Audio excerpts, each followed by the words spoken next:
is joy. Coming to you live in Riley's mind. Okay, it's Riley's anger. Let me at him! That's embarrassment. That's right, sadness is in the house. No, that's not ours! Disgust.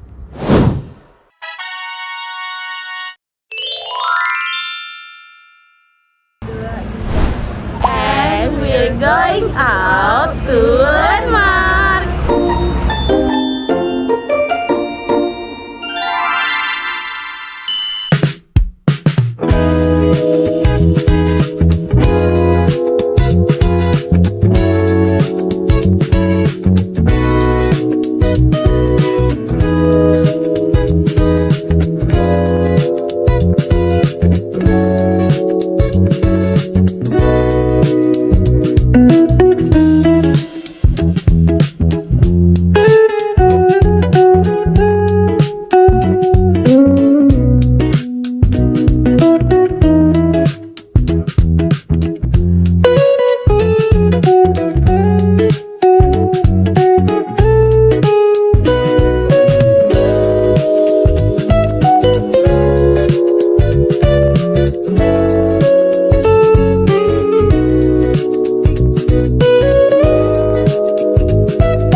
Yara bun, onaran mukbangan, jajanan Landmark, Yara! Assalamualaikum warahmatullahi wabarakatuh. Halo semuanya, kami dari kelompok 5 ingin mengajak kalian untuk melihat lebih dekat bagaimana kondisi pendapatan UMKM di Landmark Unsri. Yang ternyata teman-teman itu sangat dipengaruhi oleh situasi dan aktivitas harian kampus.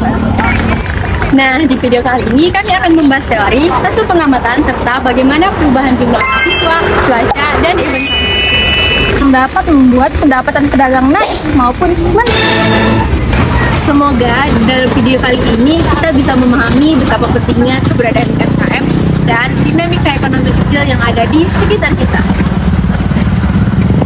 Menurut ilmu ekonomi UMKM, pendapatan dipengaruhi oleh permintaan.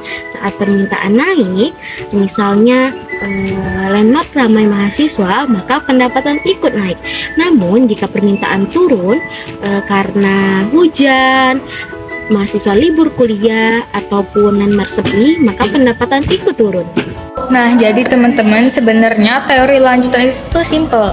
Kalau di awal kita itu cuma belajar teori dasar, nah kalau teori lanjutannya itu tuh ibarat kita itu ke level selanjutnya.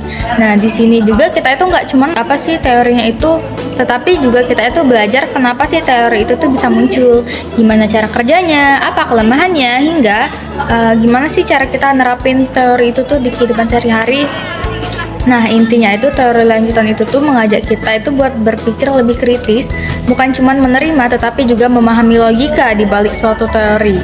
Kayak nggak cuma kita tuh melihat permukaannya aja, tetapi kita juga melihat dalaman suatu konsep tersebut. Nah, kalau untuk IPS itu tuh ruang lingkupnya itu lebih besar lagi ya teman-teman. IPS tuh mempelajari tentang kehidupan sosial dari berbagai sisi. Nah, jadi IPS itu tuh isinya tuh campuran dari beberapa ilmu sosial kayak geografi, sosiologi, ekonomi, dan juga sejarah. Nah, kalau geografi itu tuh ini tuh ngomongin soal bumi, ruang, dan bagaimana sih manusia tinggal dan beradaptasi sama lingkungannya, mulai dari cuaca, iklim, peta, sampai persebaran penduduk. Yang kedua itu sosiologi. Kalau sosiologi ini itu membahas tentang kehidupan manusia, kenapa sih manusia itu butuh kelompok, gimana kita berinteraksi, sampai kenapa bisa terjadi konflik. Nah, yang ketiga ada ekonomi. Ini tuh tentang gimana sih manusia itu memenuhi kebutuhan hidupnya, mulai dari produksi jual beli, harga barang, hingga kenapa sih suatu barang itu bisa langka. Nah, yang terakhir itu tuh sejarah. Kita itu diajak melihat masa lalu nih teman-teman, tapi bukan buat nostalgia ya, tapi lebih ke belajar apa yang sudah terjadi supaya kita itu nggak jatuh ke lubang yang sama. Nah, jadi kesimpulannya itu, teori lanjutan itu tuh ngajarin kita buat mikir lebih kritis dan lebih dalam. Kalau IPS itu ngajarin kita buat ngerti manusia, cara hidupnya, cara berinteraksi, dan juga perjalanan hidupnya dari masa ke masa. Jadi Ibu sejak kapan sih berjualan di Landmark Unsi ini? Di sini ya? Iya. Baru paling sekitar 2 bulan. Oh, apa sih produk yang Ibu jual? Es ubi ungu sama es kacang hijau. Oh, Ibu kalau misal lagi sepi kayak Ibu udah belum pas fase libur kuliah ngajar di sini, jualan di sini. belum pernah ya? Iya. Kalau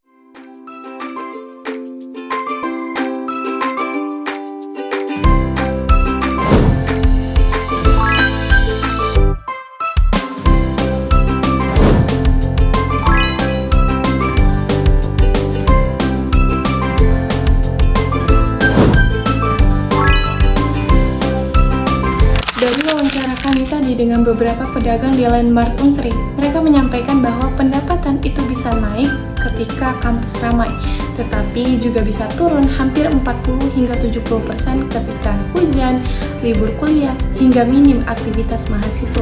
Dari hasil pengamatan kami tadi, ada beberapa solusi yang harus dilakukan UMKM agar pendapatan tetap stabil. Yang pertama, menambahkan menu makanan baru seperti makanan ringan yang tetap laku walaupun Landmark sepi. Yang kedua, meningkatkan promosi digital dengan cara memanfaatkan media sosial seperti Instagram, TikTok, WhatsApp untuk memperluas jaringan. 3. Bekerja sama dengan event kampus. UMKM bisa buka stand khusus jika ada acara besar di kampus. Yang keempat, memanfaatkan layanan pesan antar agar pelanggan bisa membeli tanpa langsung datang ke tempatnya. Misalnya dengan menggunakan ojek online. Yang kelima, menambah varian metode pembayaran seperti cashless, QRIS, dan lain-lain. Dalam penyampaian tema kami, materi ini dapat disampaikan secara lebih konkret dan mudah dipahami melalui beberapa media pembelajaran seperti video dokumenter. Media pertama yang kami gunakan adalah video dokumenter. Video ini berfungsi untuk memperlihatkan kondisi UMKM di Landmark Unsri secara nyata. Melalui rekaman langsung, penonton dapat melihat bagaimana suasana saat UMKM sedang ramai pembeli dan saat sepi pembeli, lengkap dengan aktivitas pedagang dan siswanya. Di video dokumenter ini dapat membantu siswa memahami perubahan pendapatan secara visual karena mereka dapat melihat langsung di lapangan, bukan hanya membaca teori. Dengan cara ini, informasi menjadi lebih konkret, menarik, dan mudah diingat. Media kedua yang kami gunakan adalah pamflet. Di dalam pamflet ini berisi ringkasan tentang pendapatan UMKM di Landmark Unsri, mulai dari kondisi saat ramai pembeli, kondisi saat sepi pembeli, hingga strategi yang dapat dilakukan untuk meningkatkan pendapatan. Pamflet ini membantu menyederhanakan informasi dalam bentuk visual yang lebih struktur, sehingga siswa bisa melihat perbandingan secara langsung melalui gambar, tabel, dan poin-poin singkat. Dengan adanya pamflet, materi menjadi lebih mudah dibaca, mudah dibawa, dan dapat dipelajari kapan saja. Pamflet memberikan ringkasan materi. Kemudian, kami tingkatkan menjadi LKPD agar siswa dapat menganalisis, berdiskusi, dan menjawab soal sehingga pembelajaran lebih aktif. Media ketiga yang kami gunakan adalah Funmatch. Funmatch ini merupakan media pembelajaran berupa permainan, mencocokkan gambar dengan keterangan atau istilah yang sesuai. Dalam Funmatch yang kami buat, siswa diminta mencocokkan gambar kondisi UMKM yang ramai atau sepi pembeli dengan penjelasan yang tepat. Serta yang Funmatch ini membuat proses belajar menjadi lebih interaktif dan menyenangkan. Selain itu, permainan ini membantu siswa memahami materi secara lebih cepat karena mereka belajar sambil bermain dan menganalisis visual yang disediakan. Jadi teman-teman, ketiga media tadi membantu menjelaskan perbandingan kondisi pendapatan UMKM di Lemar Unsri secara visual, interaktif, dan juga menarik, sehingga siswa dapat memahami materi dengan lebih jelas. Dari seluruh pembahasan yang sudah kami jelaskan tadi, dapat kita simpulkan bahwa pendapatan UMKM di Lemar Unsri sangat bergantung pada kondisi dari berbagai situasional, terutama pada aktivitas mahasiswa sebagai konsumen utama. Jadi teman-teman, UMKM itu membutuhkan dukungan dari lingkungan kampus, strategi kreatif, dan kolaborasi agar mampu tetap bertahan dan berkembang. Akhir kata, terima kasih sudah menonton video kami.